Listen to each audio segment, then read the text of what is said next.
Welcome, everybody. This is Mercedes Byrne-Klug with the University of Iowa School of Social Work, and I'd like to welcome you to today's webinar. Thank you for joining us. The handouts are available on our website, and you're free to go to that website and download them if you didn't get them when you registered. I wanted to just let everybody know that those of you who are part of this live webinar will be receiving a certificate of attendance. It's only available for people who are here during the live presentation, and we'll email the certificate to you using the email that you entered for your registration. There's no cost to get the certificate, and in some states the certificate is accepted towards CEUs, but not in all states, and frankly not in most states. But you'll be able to use it and give it to your administrator or document it as showing some initiative on your part to continue learning, which is great. The session is being recorded, so we tend to post the recording of this session within 24 hours. It'll be posted on the same website where the handouts were, so you can just Google the National Nursing Home Social Work Network. For today's session, if you're having any logistical problems or you have any logistical questions, please put that in the chat box, and I will be monitoring that during our session. If you have any questions for the presenter, go ahead and put that in the Q&A box. And then our intention is to leave time at the end of the presentation for questions, but sometimes people have a burning question during the presentation that we may address. All right. Our webinars usually last an hour and 15 minutes, but today it's going to last an hour and a half. The total time for today's webinar is 90 minutes. Our speaker, Erika will speak for about an hour and 15 minutes, and then the remaining 15 minutes will be addressing your questions that you type in. So go ahead and type in a Q&A. You don't have to wait till the very end. You can type it in, and if it's something that can wait till the end, we'll just announce the question at the very end. I'd like to introduce Robert Conley. Bob Conley is a social worker with 20 years experience at CMS, and in fact he was the project officer for the MDS 3.0, and he's been the co-leader of this webinar series. I'd also like to recognize the Retirement Research Foundation for their financial support of the webinar series.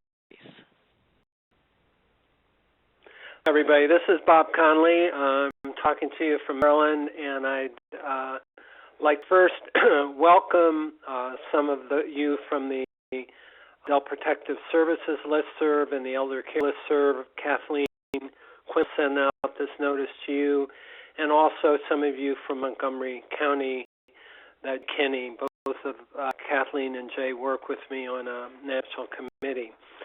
So today's topic is entitled Understanding Adult Guardianship in the Nursing Home Setting, How Social Workers Can Help. And we're very grateful today to have Erika, who's the Assistant Director of the American Bar Association Commission on Aging. She's been in with this commission since 1980, and she's worked primarily on issues concerning adult guardianship, legal services, delivery, dispute resolution, health and long-term care, and access to court. So these are very critical to your work with adult protective services and in nursing homes. She's participated in national studies on public guardianship and guardianship monitor, and she's convened national consensus conferences. She's undergraduate degree came from the University of Michigan, and her degree from George Washington University School of Law. So I'll turn it over to you, Erika.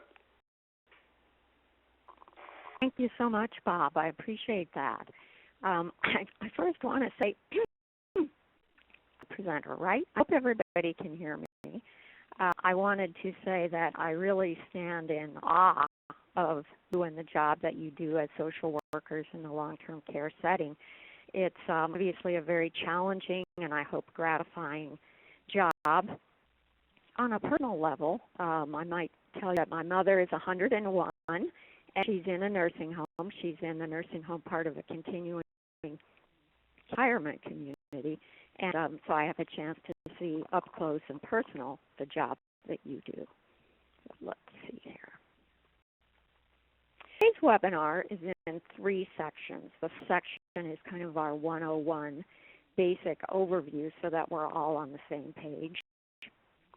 This section is what I call pre-appointment, or the front end. In other words, that's everything that happens up to the appointment of a guardian. And the third section is what I call the back end, or post-appointment, everything that happens after the guardian is appointed. And we'll be, of course, explaining those things. Be punctuated by a few polls where you can have a chance to have some input, as well as a few case examples and questions at the end, and possibly after the second part. Let's see here. Basics at what is adult guardianship. We saw that cartoon in front. That was a cartoon about somebody doing the thinking for you. So we're talking about one of society's very most difficult roles, that is to make decisions on behalf of someone else. Think about it. You make decisions for yourself, but how much more difficult it is to make decisions for someone else. So adult guardianship is one kind of decision maker. Adult guardianship is a relationship. It's created by state law, so each state has a guardianship law. A court, and I'll tell you what's read in a minute, be one person or entity, which is called a guardian, empowered to make personal and or property decisions for someone else, which might be called the incapacitated person, when the judge finds that adult lacks capacity to make decisions for him or herself. So look back at that word court, and you can see it's in red because that's what differentiates guardianship from other substitute decision makers. You may have someone come to you and say, I'm the guardian for this resident, meaning I'm the informal caregiver and I look after this person. No, that's not what we're talking about here. We're talking about someone who is appointed by the court to serve in that role. So we have in this country not one guardianship system, but 51, and actually more, because each state has its own laws and practices. Within each state, guardianship varies from court to court and judge to judge. And so there are many different guardianship systems. Sometimes you might hear it said that if you've seen one guardianship, you've seen one guardianship. But there are certain commonalities. Now, before we want to go any further, I wanted to say a few words about terminology. Because there are 51 guardianship systems, it makes it a little difficult to talk about it, because each state uses different terms in different ways. And these terms, I might say, are all explained in the resources that are on the very last page of your handout. There's some good web links that you might want to look at after this session. But we're talking about guardians. Guardians can be guardians of the person, meaning they make personal decisions. They can be guardians of the property, meaning they make property or financial decisions. Oftentimes, one person or entity will serve as both. In states, but not all, a guardian of property is known as a conservator. Of course, if you live in California, it's a guardian for an adult, so we'll pass by that. There are these intricacies. Now, I won't explain all of these terms because many of them we'll get to in the course of the webinar, but I did want to also look at that term incapacitated person. That is the individual for whom the decisions are being made, in your case, probably a resident. Other terms you might see which are actually going out of fashion and out of state statutes and out of common use are incompetent and ward. I see and hear those terms around, but they all mean a person for whom a judge is determined can't make his or her own decisions and needs a guardian to make those decisions. I might say one word about this term guardian ad litem, which is a Latin term, it's a legal term, and a guardian ad litem is not a guardian. Let me repeat that. Guardian ad litem is not a guardian, and we'll talk about this later. But basically, it means guardian for the proceeding. It's basically somebody appointed by the court to serve more in the role of a court visitor. So, who are we talking about when we talked about incapacitated person? Who is it that's under guardianship? Elders with dementia, with chronic cognitive impairments, but well, and perhaps even more so, adults with intellectual disabilities, mental illness, head injuries, substance abuse, and very, very often adults who have more than one of those conditions. And with the changing graphics, we think there are more and that there will be more adults who need help and support with their decisions. How many? We don't know. There's a severe lack of data in the adult guardianship field, but national estimate that's just a guesstimate has said that there may be about 1.5 million adults under guardianship, but with a very wide margin of error.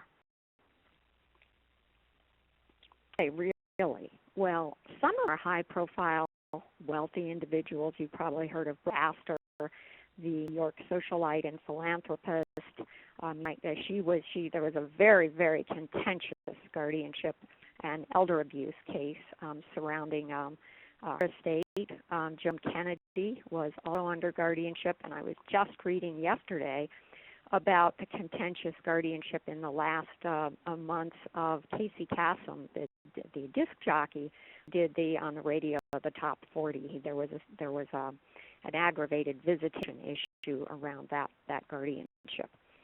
It might be people with pensions and assets. There was a transfer from the World War II generation to the boomer of significant assets, and so there may be some need for financial management. There is some need very often. Those boomers who are now retiring or who are retired. It may be individuals who only have federal or state benefits, although hopefully a representative payee can take care of a lot of that. Or maybe what we call unbefriended individuals with money, no friends, no family, no money to hire a guardian or guardianship agency. In fact, no one at all. So who is it that's serving as the guardians? Well, very often, and again, we don't have the statistics, but more often than not, it's a family member, or it might be a friend that's been appointed by court. But not, it might be a professional guardian, what we call a stranger guardian, and I'll come back and explain that in a minute. It might be an individual, a private professional guardian, or it might be an agency, that is a private nonprofit or for-profit agency set up to provide guardianship services. It would be a lawyer who's been by the court. It might be a bank if it's a guardianship of the estate. It might be a public guardian who some states have systems of guardianship of last resort when there's no one else to serve.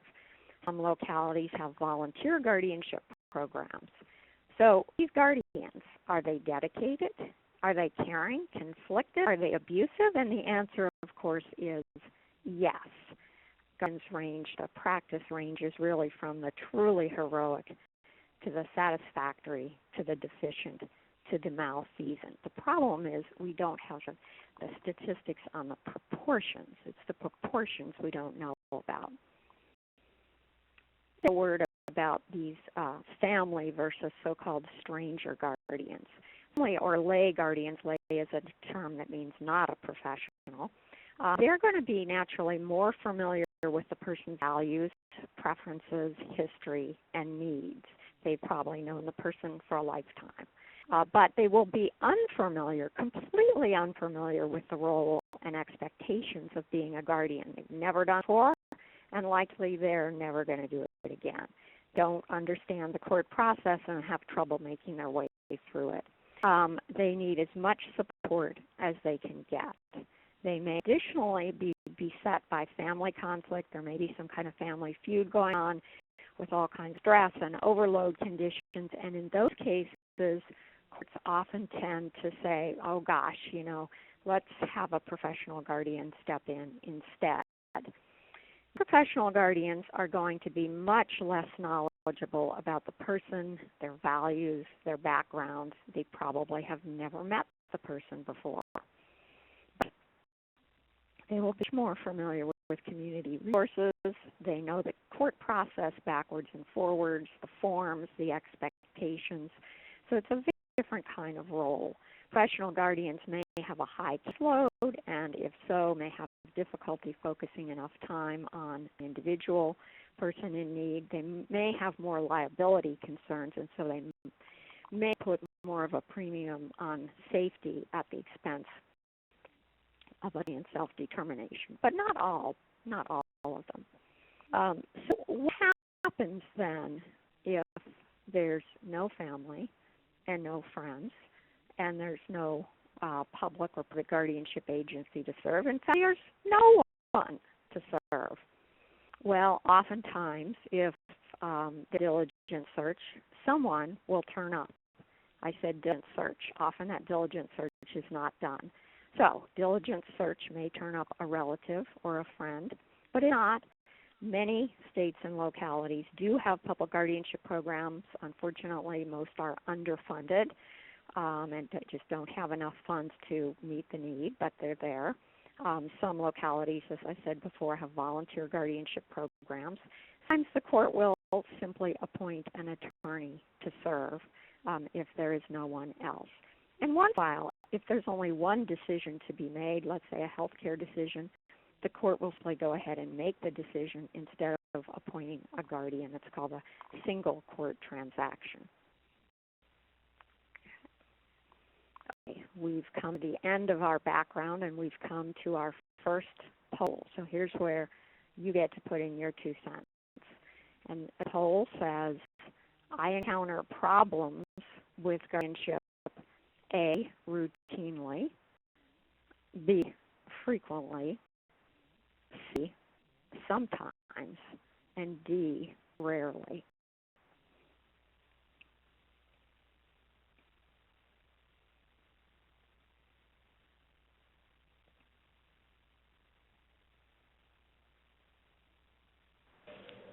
And the poll is over, and it's going to last about a minute.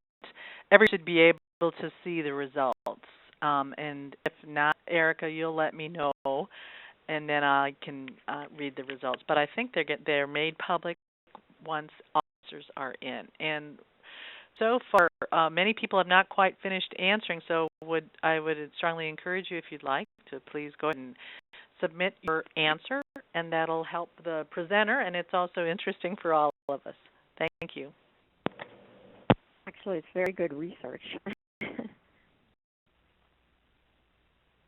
so this is up, and so far I don't see the results. It says there's 11 seconds left, so we'll okay. see what we've got, but we'll know quite soon. Okay. We'll see. Can people see it? Can't see it. All right, sorry about that then. The poll results are the encounter problems with guardianship. 15% said routinely, or no, actually 15 people. Frequently is 28, sometimes is 75, is 63, and this is out of 246 people. So most people didn't answer. Well, we have 65 people who didn't answer, and so the majority is sometimes. 75 people said that they sometimes do, and 26 said frequently, and 15 said routinely, and 63 said rarely. So the two most common answers were and rarely. interesting. I was actually expecting it more in the frequently area, since one would think if people sign up for this, they might be having problems, although it's a good thing to just get an overall background. So we'll talk about some of those problems, and we're going to move now into the pre-appointment or front end part of guardianship. And we're going to look specifically at how is a guardian appointed. So we talk about a court proceeding. Well, what is it? What does it mean? Oh, I see the poll up here. In every state, if you look at the state law, the state guardianship law, and by the way, if you haven't looked at your state guardianship code, which you probably haven't, it's not a bad idea to find an attorney who will help you to find it and just follow it for your own background. But in every state, any person can file a petition. A petition is a request to court. The petition asks that a guardian be appointed for somebody who allegedly can't make their own decisions about person or property. Notice is given to the person and to the person's family. In some states, under some circumstances, the individual will have a lawyer appointed to represent him or her in the proceeding. Sometimes the court will send a court visitor out or a court investigator to be the eyes and ears of the court and bring back information to the judge. Sometimes the court will send out a guardian ad litem. Remember, we talked about that in the terminology section. A guardian ad litem is generally an attorney who performs a role that's mostly a court visitor or investigator role. Also performs other roles like informing the person of their rights, and will write a report on the overall situation and bring that report back to the court. There will be a hearing. Usually guardianships are not contested and the hearing is very brief, all too often too brief. But if it is contested, it may be very long and complex. At the end of the hearing, there will be a judicial order. The judge will make a decision and will write an order. The order will appoint a guardian. If there's money or property involved, the guardian often is required to secure a bond as surety in case something goes wrong. The guardian will then be required to submit annual reports on the status of the person and annual accountings on the money. So that's kind of what happens. It's a little bit different in each state. Now, here we get into a real tough area. What is an incapacitated person? So you imagine that you're the judge and you're sitting there and you've got all this evidence before you, and you likely are not a psychologist or a mental health professional, and it's a very difficult determination, or should be difficult if you take into consideration all the factors. And it's very, very important. It's not a casual determination because it's society's trigger. It's a trigger that changes the status of that person completely. And we'll talk about the very dramatic loss of rights that's involved. So it's something that is to be taken very, very, very seriously. Each state law has a statutory definition of an incapacitated person.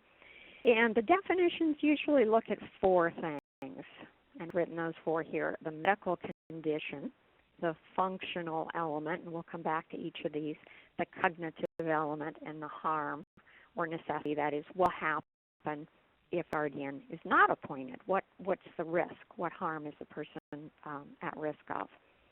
It is a good idea, as I said before, to just eyeball your definition if you haven't done that.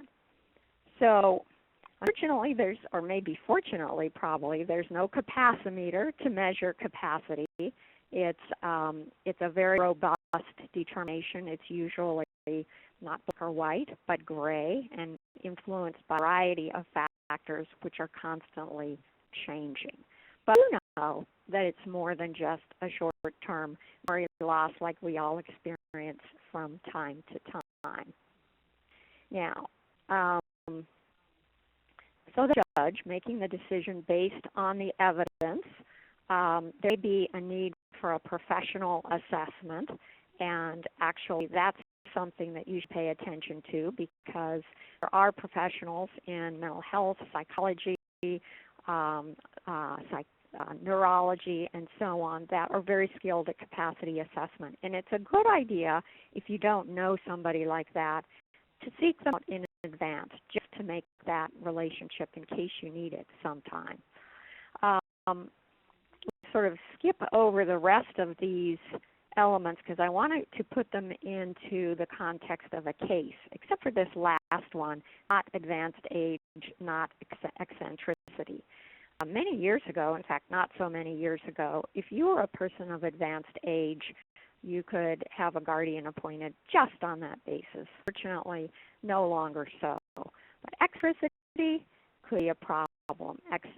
People who are eccentric are probably more at risk for a guardianship than others. So let's look at scenario.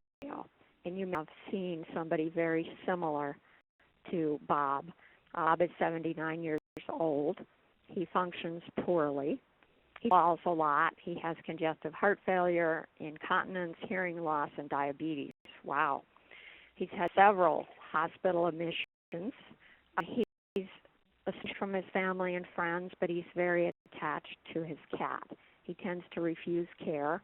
He scored 23 on the mini-mental screening test of the 30 questions. So what questions should we ask? Well, at capacity, it's important to dig. It's important to ask a lot of questions relating to those four factors that I mentioned: medical condition, cognitive, functional, and harm.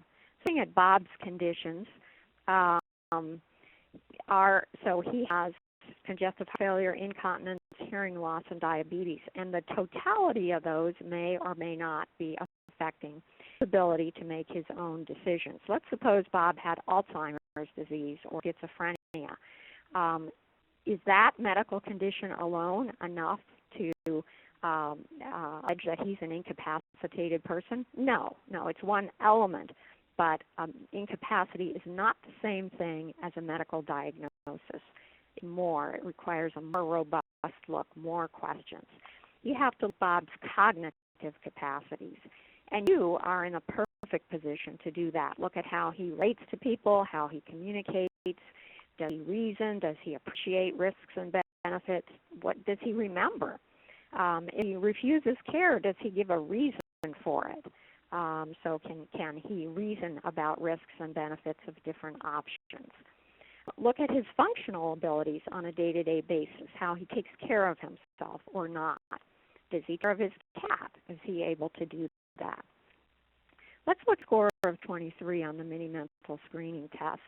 How many of you have used the MMSE, but it's important to remember that it's not a capacity assessment instrument. It's a screening instrument that, since he scored 23, probably shows that he has mixed strengths and weaknesses and may point to the need for further assessment. But the reason I wanted to bring all this to your attention is because you are the one that sees Bob on a daily basis. The judge doesn't. The judge is not there. You're there. You may have key evidence, and you may be able to do something that helps Bob's acuity, and in fact that makes it so that guardianship might not be necessary. For example, let's look at that hearing aid. The hearing loss. Does Bob have a hearing aid? Is hearing aid still functioning? So things like that can sometimes make a big difference. And that's partly what this D slide is about. I just put together a lot of words that start with D that bear on this particular issue. So you can see that the medical diagnosis alone is important but not sufficient. Necessary but not sufficient. Drugs, certainly a lot of residents in long-term care take a lot of drugs. You know that, and it's all about interactions. So a capacity assessment should not be based on those reactions to those drugs. That's a temporary or reversible condition. It doesn't go to the underlying capacity of the person.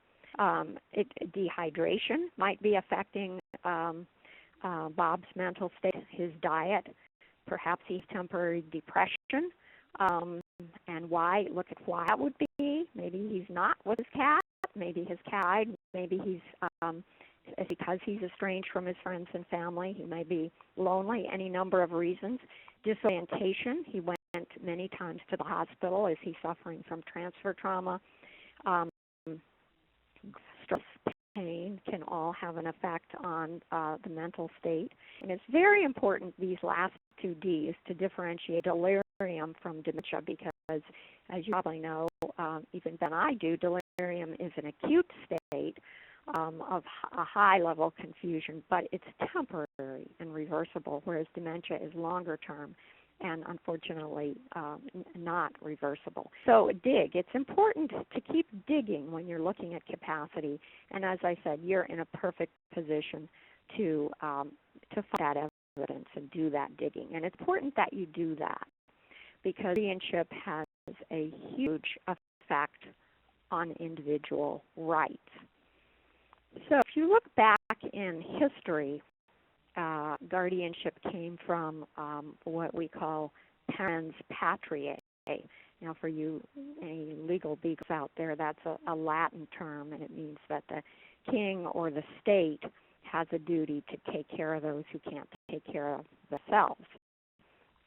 It's a paternalistic protective device, but at the same time that it protects, it also removes basic rights. So it's the classic double-edged sword. Anytime you hear the word guardianship, you should think about that inherent tension: protection versus autonomy, rights versus needs. It's very difficult. It's society's most extreme intervention and should always be a last resort. So there's certain things in here that we need to star.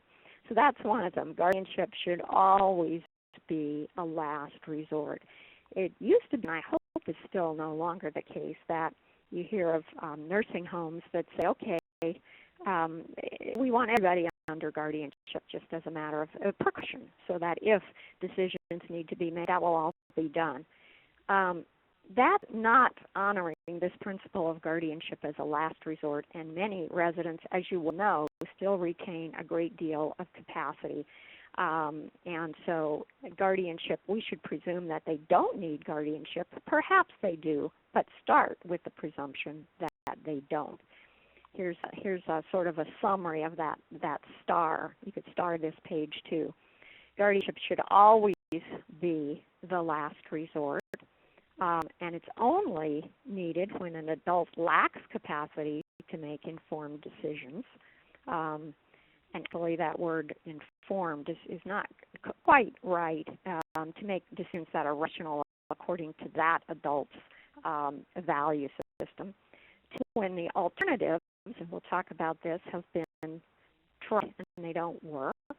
And so when there are decisions that must be made to protect the person or property, so maybe the person can't make decisions for him or herself, but maybe there's no particular trigger or decision that needs to be made that would call for a guardian, the appointment of a guardian. Another way of explaining that, and this I particularly like, this is called The Circles of Decision Making, and I took it from a book by the noted bioethicist Nancy Dubler many years ago. It applies to all of us. It applies to you as well as your residents. So there you are in the middle, the individual.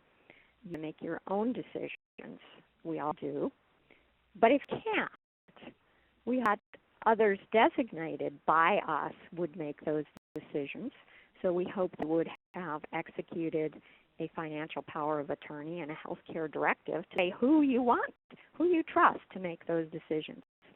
But you didn't, or you don't have anybody like that. If you didn't do that, at least for health care decisions, most, but not all of us, would like for our families to decide, and statutes in many states provide for that, family health care consent laws. But if you have no family, or if your family is abusive or conflicted, the outer perimeter, the very outer rim, the court decides, and that's where guardianship sits. It's very important, as you could tell by looking at those circles of decision making, that you plan ahead and that you do everything you can to encourage your residents and their families to plan ahead so that they can call the shots. They'll be in a more empowered situation. Those kinds of advanced planning tools allow you to decide who decides. It's kind of like insurance policy. You hope that these things don't happen, but you need to have them in place in order to empower yourself and avoid guardianship. In addition, there's another reason to avoid guardianship, and that's that it's a constitutional principle. There's a constitutional principle called the least restrictive alternative doctrine. It was set out by the Supreme Court as early as 1960, a case having nothing to do with guardianship, but was later applied in the mental health context and the guardianship context. If we have more time, I will tell you about that fascinating case of Molly Orshansky, but no time right now. I'll say that if you've ever heard of the federal poverty line, she was a federal government worker who invented that, and she had a very difficult time at the end of her life. And that law case points to the least restrictive alternative doctrine. So besides losing rights and besides it being a constitutional principle, why else should guardianship be avoided? It's very expensive. To go to court like that and have a court proceeding and pay court costs and attorney fees, it really can sometimes pretty much drain an estate. It's cumbersome, it's time-consuming, it stretches out over often many months, even years. It's stigmatizing if you can imagine being the individual and having a whole court case around your capacity. It's intimidating, it's confusing for the families as well as the individual. Everybody's intimidated by court, and to have a whole case focused on your capacity is even more intimidating. Families often say that they're lost in a court maze. In fact, they say that they're in a guardianship nightmare. Many people have said that guardianship often benefits third parties over the individual. And in fact, it's a very blunt tool that society uses to meet the needs of vulnerable individuals who have trouble with decision making. There's got to be a better way, and we hope that there is and will be. But guardianship right now is one way to those needs. So let's look down here at this scenario, and then we'll look at the kinds of other options for decision making.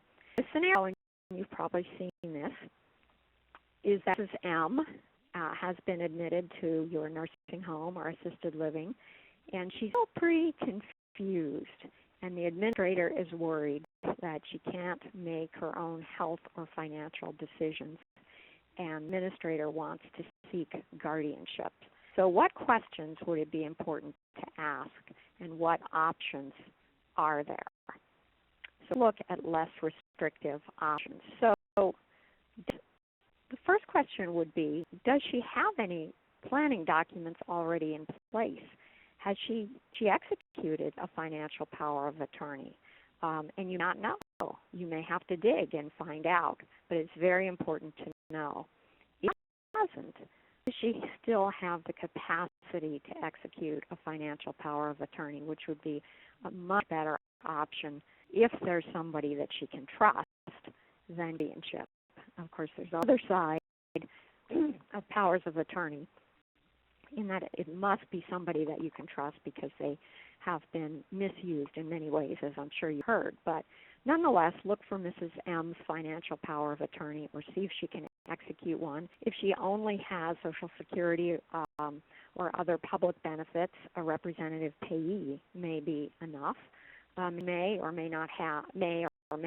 be able to create a joint account with a family member. If she has sufficient funds, she may have or create a trust. As far as healthcare decisions, look to see if she has an advance directive. a healthcare power of attorney appointing somebody else as her proxy to make healthcare decisions when she can't. And if she doesn't, see if she still has the capacity to execute one. And that capacity is somewhat low. She may well have capacity to still execute an advance directive. Doesn't have one, and she's or she doesn't have anybody to serve. There's another option too, and that's the healthcare default surrogate law. So in many states, probably over 40, I think about 44, if it's own healthcare decision that is at issue, her family in a descending order of hierarchy can make that decision. So she may not need a guardian if she has any of those options, unless the decision to be made is outside the scope of those documents, or unless there is abuse, because of course a primary role of guardians is to protect against and to prevent abuse. So if she does need guardianship, the next question to ask in order to enhance her self-determination and autonomy is, can the guardianship be limited in some way? Can it be narrowed? Does she have to give away all of her rights and become, as one very famous news article said, unpersoned? Do we have to make her completely unpersoned in a plenary or full order, or can it be a limited order in which guardian is assigned only those duties and powers that Mrs. M is not capable of exercising? So this is and there's language in most statutes that allows for judges to appoint limited guardians, and it's in all the model laws, and that's a way to maximize her autonomy and support her mental health, because it preserves some choices for her to make. In reality, it's due to many reasons, which I won't go into now. Very often not done. Most guardianship orders are full or plenary orders, but it's a good thing to keep in mind. Here's a few examples. And these actually are real examples. This is a real study that was done. Mr. X retains the right to have and spend $20 of cash per week. I won't read all of these, but you can see that to make donations to organizations of his choosing, to choose a healthcare long-term care facility, to manage a new checkbook. I think there's some more on the next page. The right to smoke, I'm sure you've run into that. The right to smoke at a time and place of her determination within the law. The right to travel, the right to vote, there's a biggie. And so, or it might be simply a limited order that says she has the right to make healthcare decisions, but not financial decisions. So it's a broader, but still limited order. So summing up, and you can start this page 2, summing up the pre-appointment or front-end issues and questions as to what can social workers do. Well, you can ask whether a less restrictive alternative has been tried, and if not, might it be tried? Might it work? Does a person already have an advance directive, a power of attorney, a family to make healthcare decisions, a representative payee? If not, can the option be used? And here's a real important one. Know and document the resident's preferences, values, and abilities. You're in a position to collect evidence on that person that would on whether the person needs a guardian, and once the person has a guardian, you are in a position to help that guardian, especially if it's a stranger, non-family guardian, know the person's values, preferences, and needs. So the more you document, the better it is. And be ready to act as a witness in a court guardianship proceeding if needed. This is probably not going to happen, but it's a good thing to keep in mind. As I said, most guardianship cases are not contested, but if they are, witnesses are called, and witnesses, the best witnesses are obviously those people who are closest to and most about the individual's abilities, preferences, values, needs, day-to-day life, and that would be you. So it's just a good thing to keep in mind in the back of your mind. Poll number 2. This is number 2. Residents under my care. A, most have advance directives. B, most have advance directives, that is, advance healthcare directives, and financial powers of attorney. C, some have these kinds of planning documents, but some don't. D, most of them have not executed these planning documents. And E, don't really know whether the residents have these documents or not. I think you have 1 minute.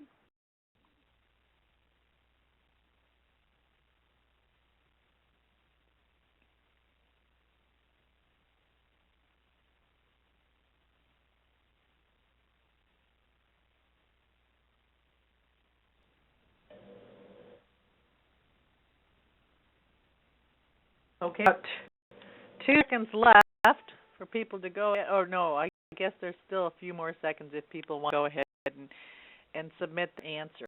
We'd appreciate your answers. 1 second. Great search for me.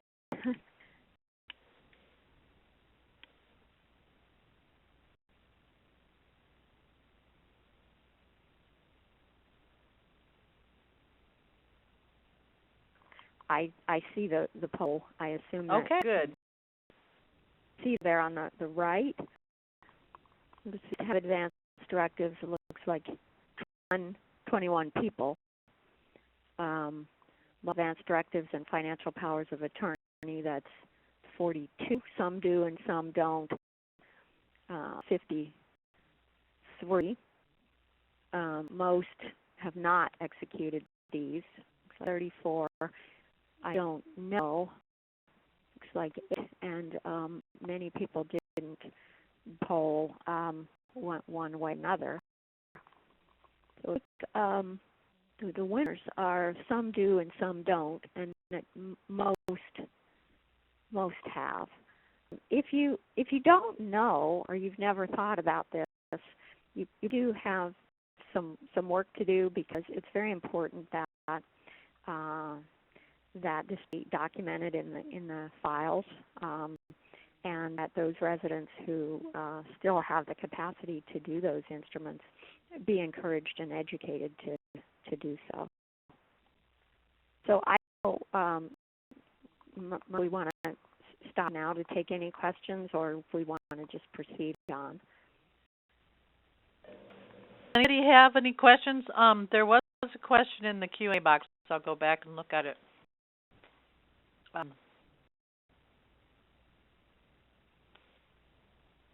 Let's see.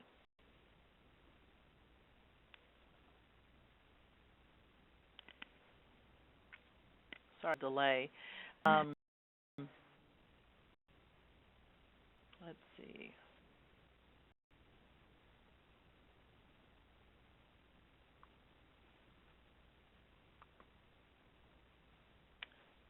Why don't we continue?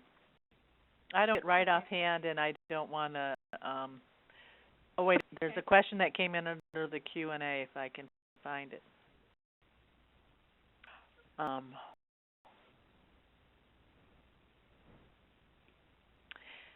Be a lay guardian for the person and a professional for their estate? Okay. There can be a lay and a professional. For example, the family or lay guardian might serve as guardian of the person, and the professional might serve as guardian of the estate.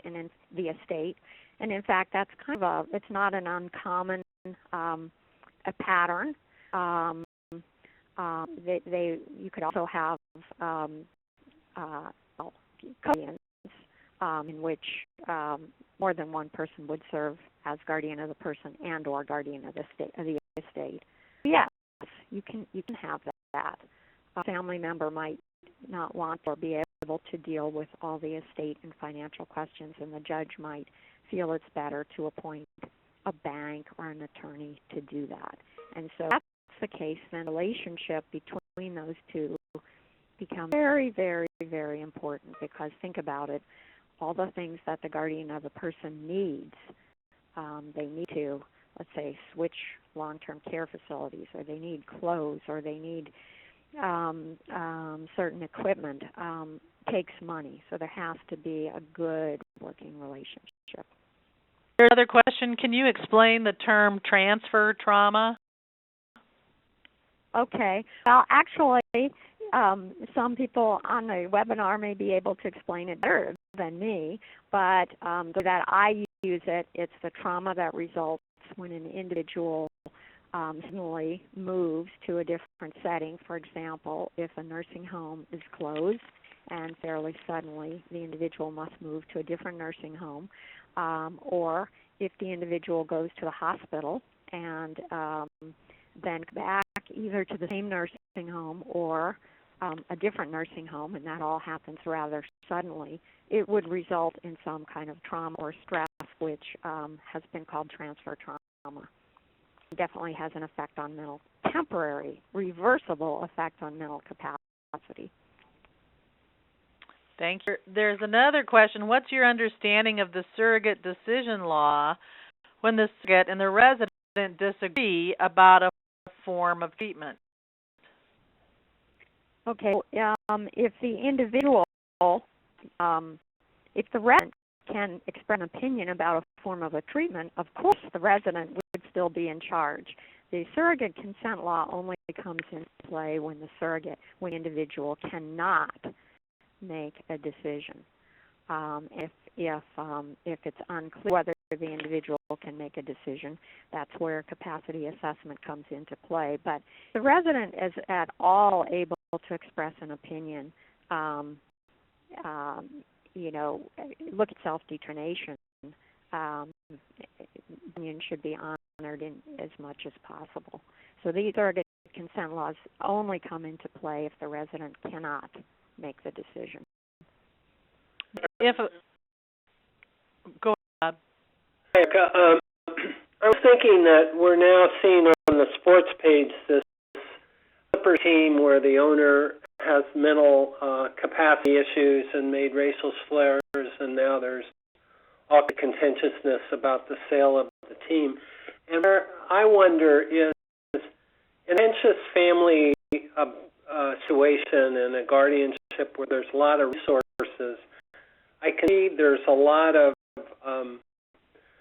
kind of pressure put to the person not competent and need a guardian or not. You're talking about the levels of what you look at. Require more psychiatric? Do some of these require more psychiatric kind of judgments, more workups when it is a contentious one and there's a lot of sets like? Yeah.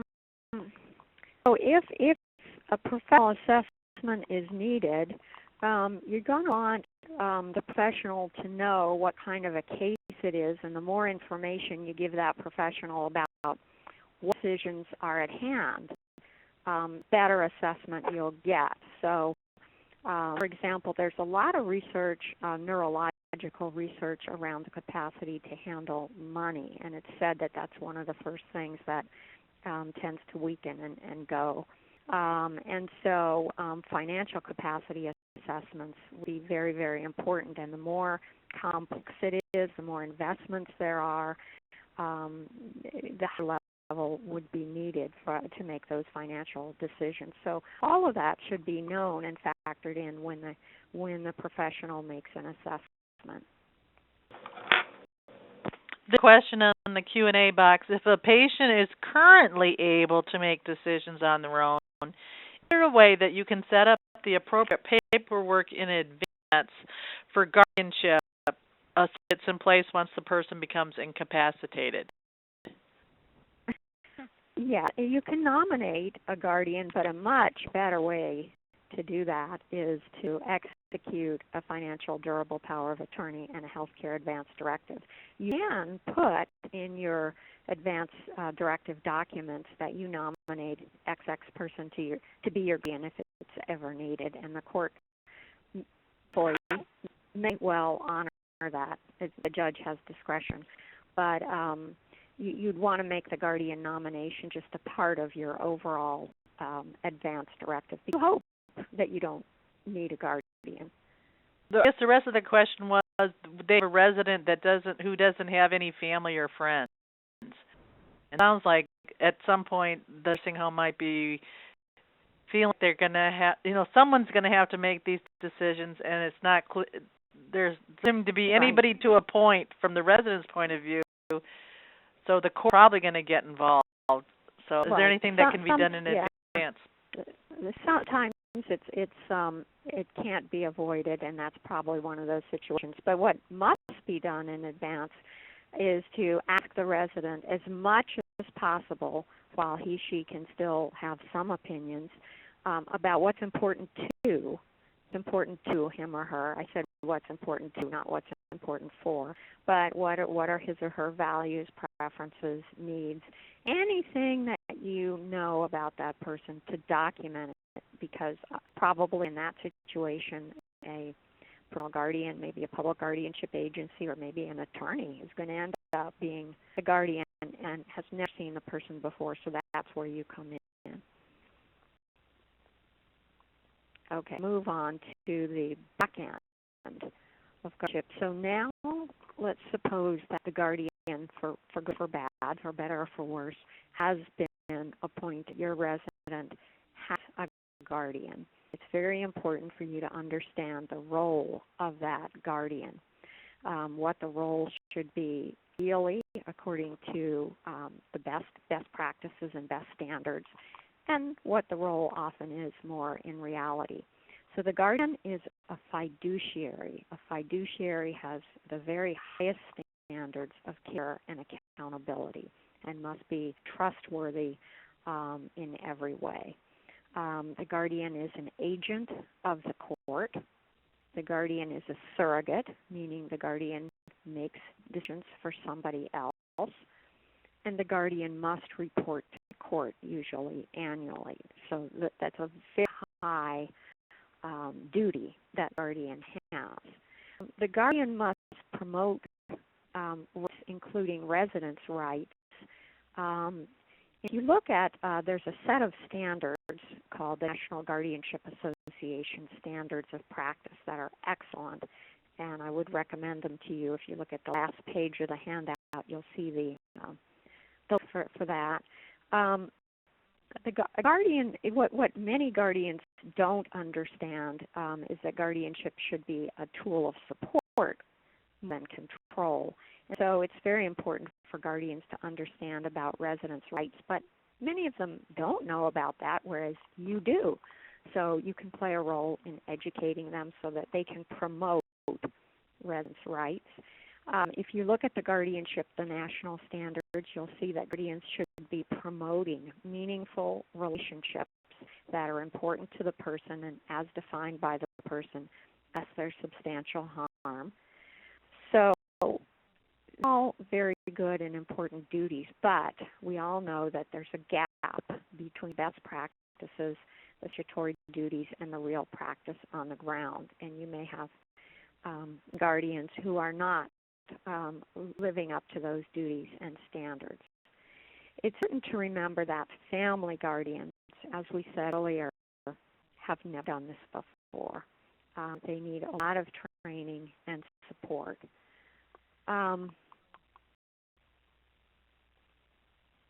So in that first slide, we talked about somebody doing the thinking for you when you can't, and that's called surrogate decision making, substitute decision making.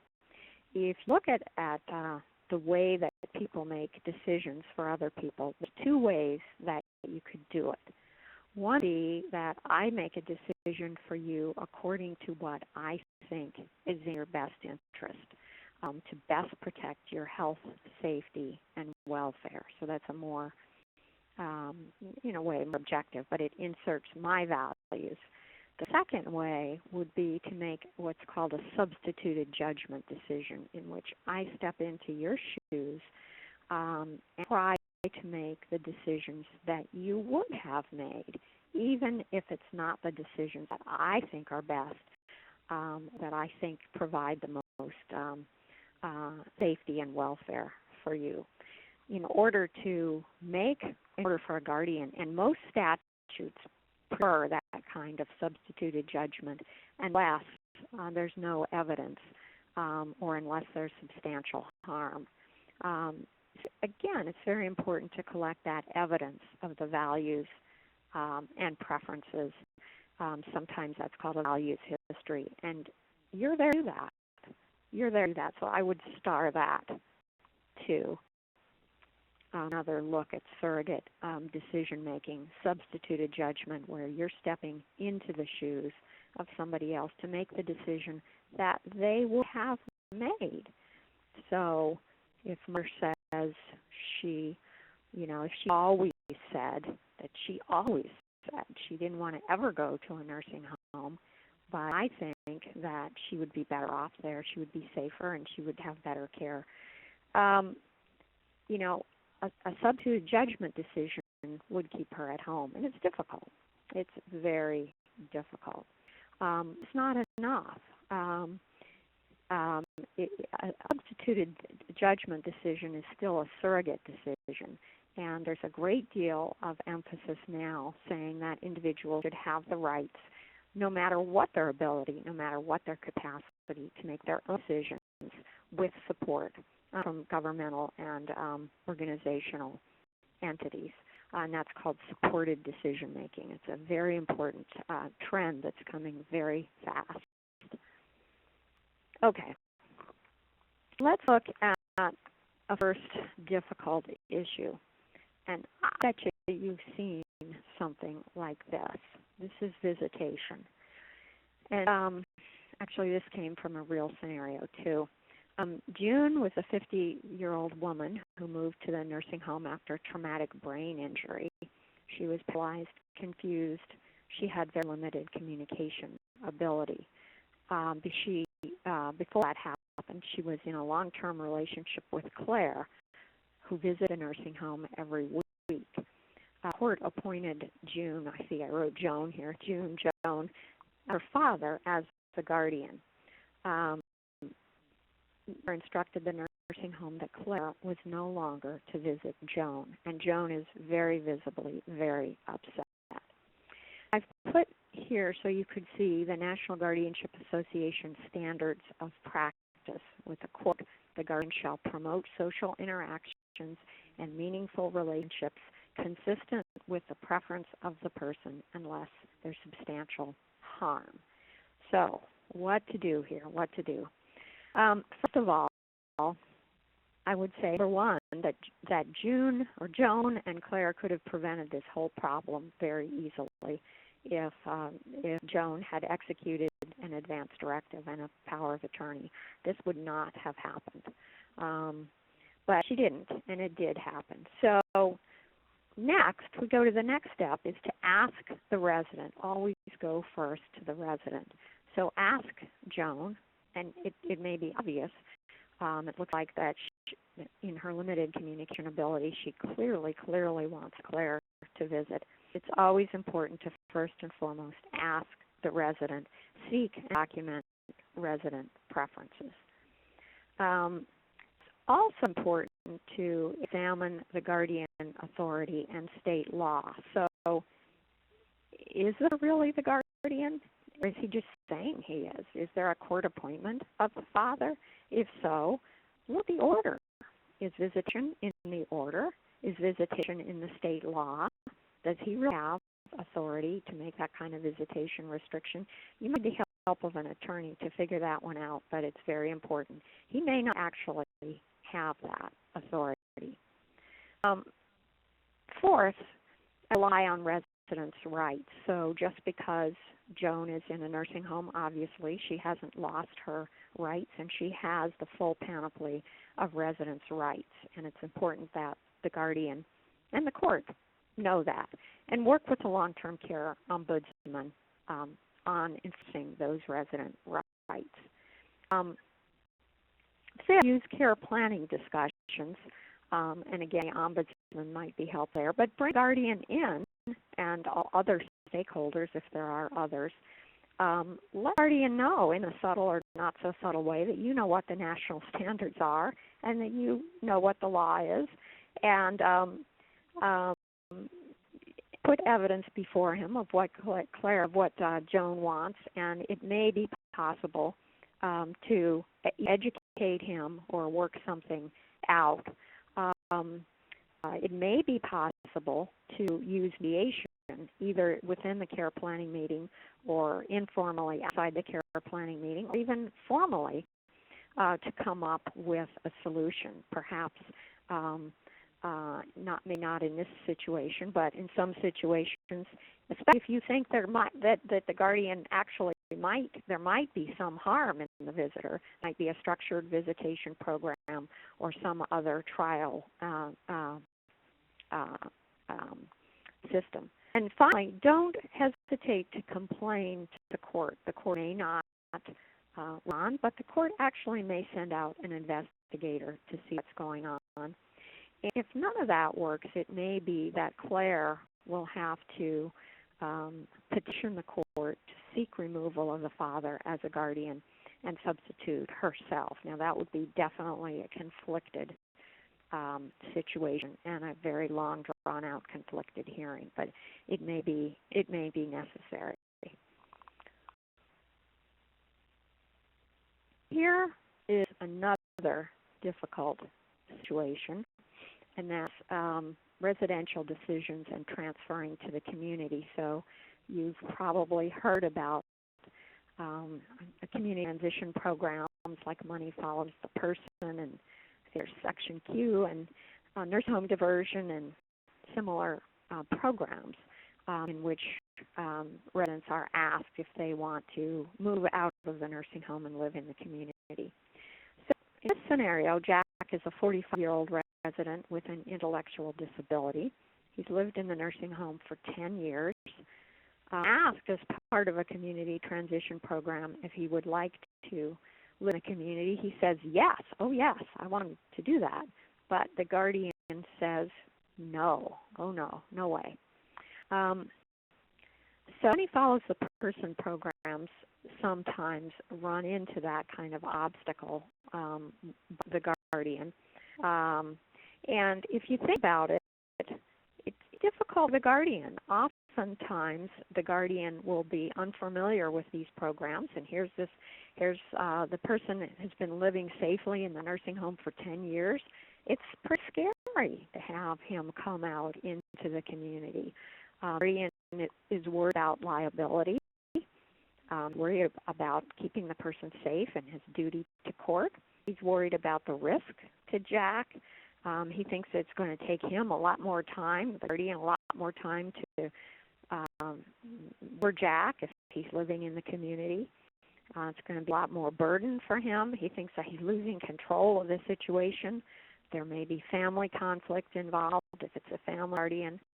And the guardian may rightly say, well, you know, we're going to need to check this with court. We need court approval for that. But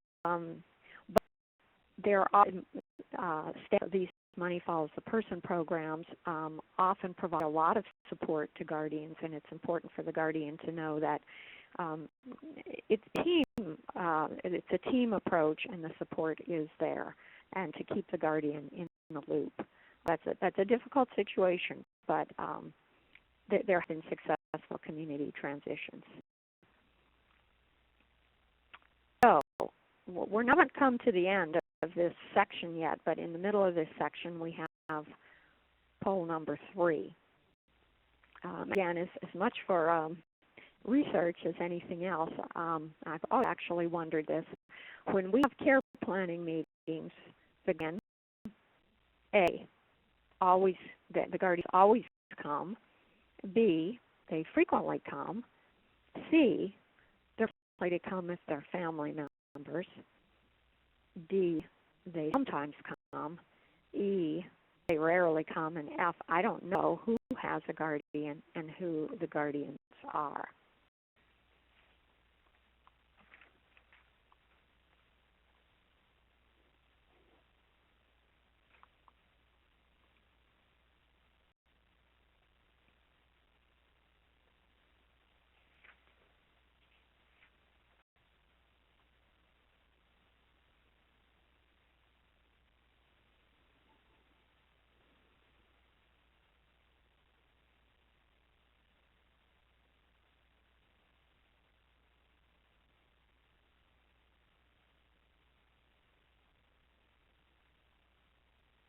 Is it up?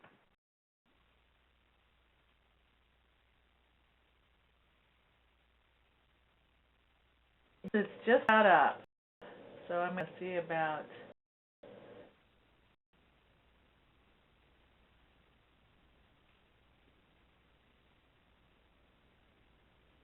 All right, in a second or two, hopefully you'll be able to see them. I see them. I assume everybody else does. It looks like 10 people say they always attend. 29 say they frequently attend. 25 say they're more likely to if they're family members. 1 say they sometimes attend. 20 say they rarely attend. And let's see. And I don't know who has a guardian. Wow. So, work to do. Very important to know who has a guardian and who the guardians are. And again, it might be a family member or it might be a family member, but you should definitely have that documented in the file. And be sure that if a family member says they're a guardian, do they mean court-appointed guardian, or do they just mean that I'm the one watching over this person? So there's a little bit of homework for you. So, another difficult issue, guardianship gone bad. All right, and you may have seen this.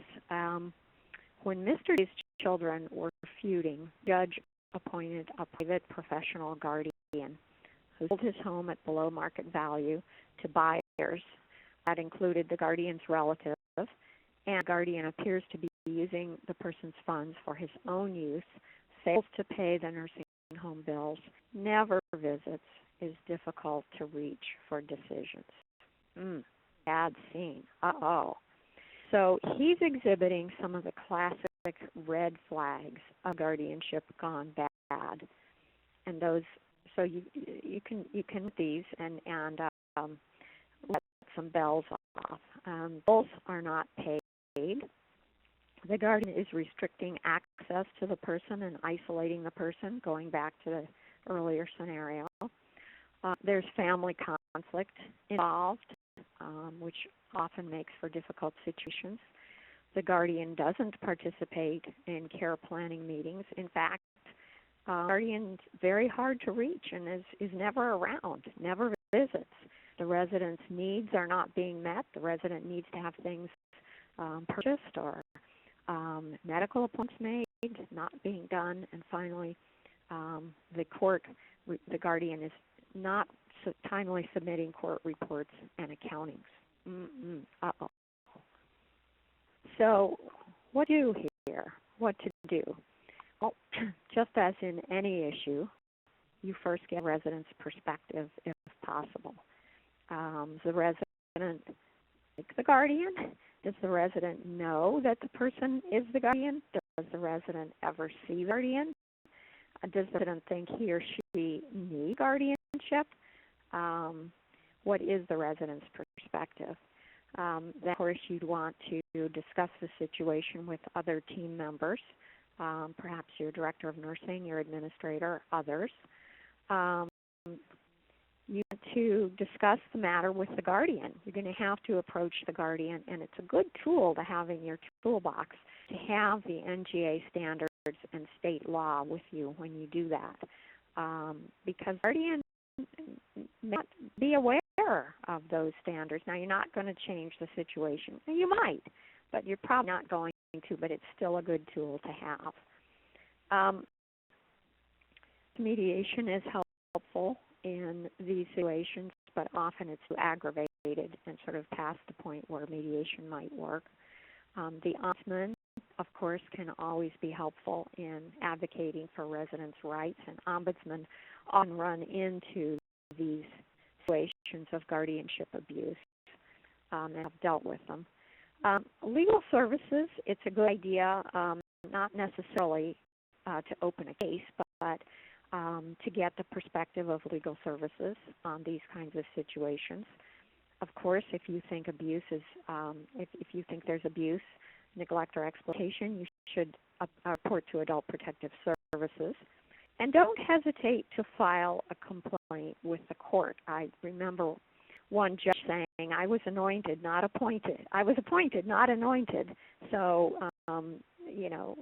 it's okay if you claim. Now, that doesn't mean that the court will respond, but it's possible that the court will send out an investigator, and that might result in a modification of the order, a removal of the guardian, and perhaps restoration. Perhaps guardianship is no longer necessary, and could be a restoration of rights.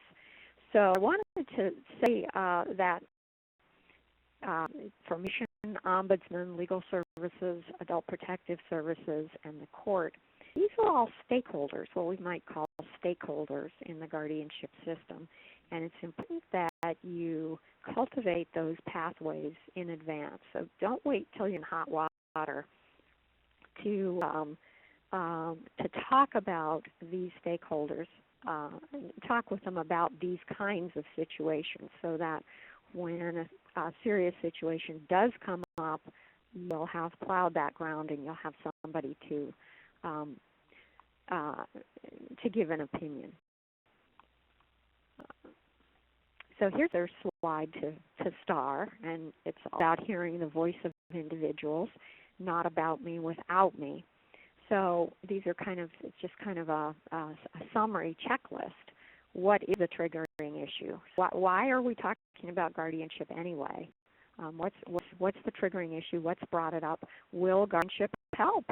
Guardianship can't change someone's behavior. It just won't. So perhaps guardianship is not the solution. Is there really a lack of capacity? So by way of summary, so you can go back and look at the slides on that. Are there other options, less restrictive options that might work? Can the order be limited?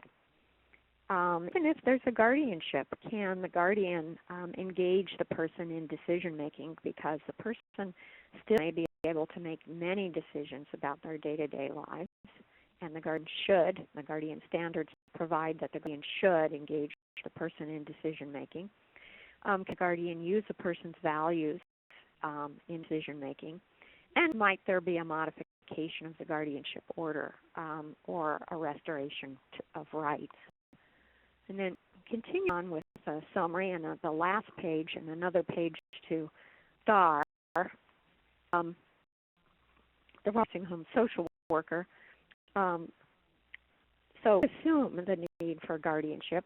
Start by assuming that there's not a need for guardianship. If you hear somebody say, hey, let's go get guardianship, your response should be, wait a minute, let's look at this first.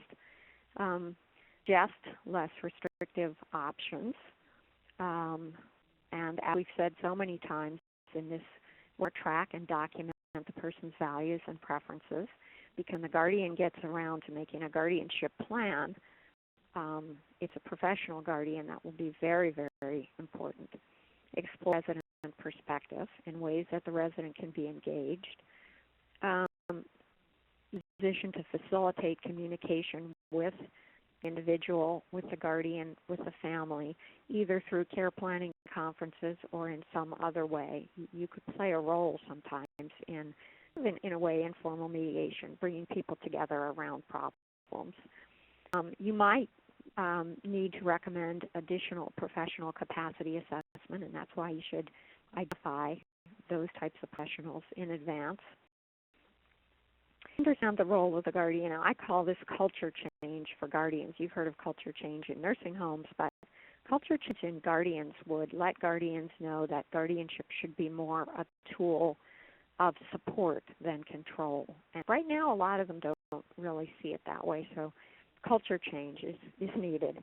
Educate the guardian about residents' rights, because they probably have never heard of the nursing home reform law or state law that sets out resident rights. Know how to access questions of state law. You may not want to be looking through the code yourself, but a legal service attorney or a member of the Bar Association Law and Aging Committee that can help you do that, or an elder law attorney. Certainly contact APS if you think there's been abuse. Work with the ombudsman and communicate problems to court. I think we have about 10 minutes for questions. you so much, Erika. This has been very helpful. We already have some questions that have come in, so I'm going to start reading the questions off while others type their questions in. Do guardians get paid? Oh, yes. So under most statutes and court rules, guardians can get paid even if they're family guardians. And there are many different payment schemes, but the crucial word here is reasonable. They must charge a reasonable fee, and that is for the court to decide what is reasonable. It's very important for both professional and family guardians to alert family members to that in advance, so there won't be this kind of sticker shock when the guardian submits a bill. The guardian submits a bill, and in most places the court must approve that fee. Do the hour then? It depends. So there are all kinds of complicated fee arrangements, and it's very difficult to stat because guardians don't usually put those out for public consumption. But it could be a flat fee, it could be an hourly rate, it could be rates for different tasks. What unfortunately has happened in some instances is that the guardian may be an attorney, and the guardian may charge higher fees for legal work, but ends up charging those same fees for guardianship work, which may not be legal work, which is wrong. So the guardians have been known, sadly enough, to charge legal fees for changing light bulbs and buying Christmas gifts, but we hope they don't do that. You mentioned earlier the public record. So if a nursing home social worker wanted to find out if a resident had a guardianship appointed by the court, how could that person look at someplace? Perhaps. Everything's different. So I would not say for sure that you could go to court and find out, but you can try to find that out. If you don't have any luck doing that, then physicians or other people who have come into contact with the person may or may not know. It can be difficult to find out. Some states make it and some courts make it easier than others, but certainly worth a try. There's a question. Is there any validity to a next of kin decision-making for someone who is deemed incapacitated, has no advance directive, but is able to verbalize his desire for the sister to assist with decisions? Or should a guardianship be pursued? With decision-making. Deemed by who? So if a physician deems the person, if the physician says the person can't make decisions, then under, I think, about 44 state laws, the hierarchy of family members can make a decision, but should make it in accordance with the person's desires and values, if at all possible. It's only if the person can't express it that the family member goes ahead and makes the decision. If there's a conflict, it's probably going to end up in court. Okay. And what if residents' rights for nursing home residents devolve to the guardian under state law? Well, in that case, the guardian has to be fully informed about enforcing those residents' rights. So guardian has to take visitation rights and all of the rights that the individual has very, very seriously. And many guardians, I think, are not quite aware of that, those rights. So I think that you all have a big education task to do in making sure that guardians are fully informed about the necessity for them to be an advocate and enforce those resident rights, not try around them, enforce them. Next questions may be related to that. Can you discuss caregiver bias in determining capacity? For example, I've had to ask whether the person is truly unable to make a decision versus being able to make a decision, but making poor decisions or decisions that we disagree with. So when we talk about decision making, there's nothing that says that the person has to make a good decision. We all make decisions every day, and they may not be good decisions, but we have the perfect right to make them.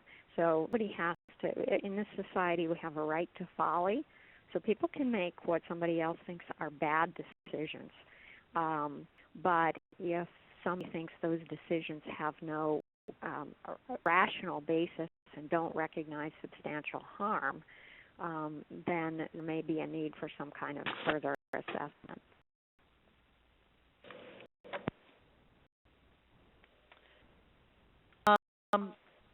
Is the reporting that the guardians have to do, is it a lot of work usually, or very time-consuming, or? Yes, it is. Some say it's too much of a burden, but it's a lot of work, and it should be a lot of work, because to fully account for the person's funds is a job that should go on all year. So every time expenses are made or what comes in, those have to be recorded and documented, and the receipts kept. And then as far as the personal status report, some places have forms that the guardian fills out. Many places do, asking questions about the individual, but those can be burdensome too. It's part of being a guardian, and it's a very serious responsibility.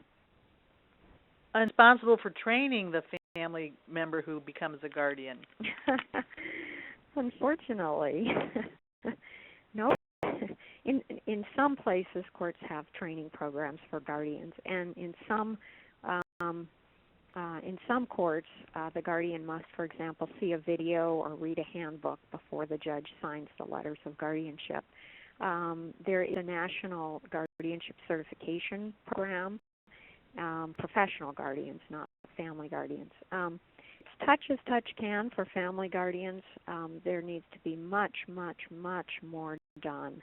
And advocates are working on it, but we're not there yet. If you involve the court in the process when attempting to complain or move a guardian, frequently does the court actually remove that individual? And what's the most difficult part of the process? Yeah, only the court can remove the guardian. The court appointed the guardian, and only the court can remove the guardian. So if the court aggravated the situation and the court does send out an investigator, or the court might, following that, the court might execute an order to show cause, and that means order to show cause means that the guardian must come in and tell the court why he or she didn't submit the reports, or why she did these things that the person is complaining about, and that will provide evidence that might result in removal. Now, we don't know how often removal happens because we have no data. We just know. I wish we did. There was a question earlier in the session that I'm just reading now. The woman has written, I have a question about the comment made that the state has a duty to protect. And that's it. Would you wait on that a little? Yeah, so historically, as guardianship came from ancient England, the state, under the parens patriae doctrine, has a duty to protect people who can take care of themselves. That's where guardianship came from, and it originally applied only to men with property, because it was a way of protecting that property for heirs. And that was the origination of guardianship. And so it has that protective quality, and states still have that duty. But now, under recent doctrines, the duty to support decisions is becoming just as important. I just want to let you know, Erika, and also some of our participants, that a few people commented that they didn't answer the polls because they don't work in a nursing home. and they didn't want to give up the results. So that might be what's going on. Well, we have come to the end of our time. I want to thank you so much, Erika, for preparing this presentation and for the way in which you delivered. It was really easy to follow what you were saying, and you really did a nice job emphasizing things that social workers need to know.